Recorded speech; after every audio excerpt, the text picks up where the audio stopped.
இப்போ நம்ம ஊரில் பார்த்தீங்கன்னா ஒரு 800 நடன கலைஞர்கள் தான் இருக்காங்க. இங்கே எல்லாரையும் கொண்டு வந்து வச்சு ஒரு படத்தில் பயன்படுத்த முடியாது. ஏன்னா 800 பேரும் ஒரே நேரத்தில் சென்னையில் இருக்க மாட்டாங்க.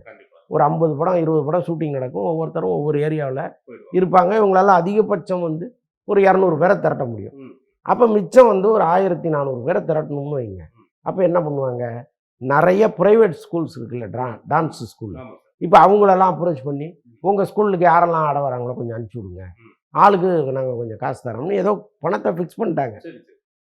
இப்போ அந்த பணத்தை அவங்களுக்கு கொடுப்பதில் ஒரு இழுபறி வந்துருச்சு. என்னென்னா, தயாரிப்பாளர் கொடுக்கலன்னு முதல்ல சொன்னாங்க. ஆனால் தயாரிப்பாளர் தரப்பில் கேட்கும்போது நான் அப்போவே கொடுத்துட்டேங்கிறாரு அவர். ஆக மொத்தம் இந்த பணப்பட்டுவாடாவில் ஏதோ ஒரு பஞ்சாயத்து. தனுஷ் தான் அதுக்கு, தினேஷ் தான் அதுக்கு மாஸ்டர் அந்த சாங்குக்கு. இப்போ அவரை நம்பி ஆட வந்தவர்களுக்கு அவரு தான் பணத்தை வாங்கி பிடிச்சி கொடுக்கணும் தயாரிப்பாளர்கிட்டேருந்து. இப்போ என்னன்னா 35 லட்ச ரூபா தயாரிப்பாளர்கிட்டேருந்து அவர் வாங்கிட்டாரு.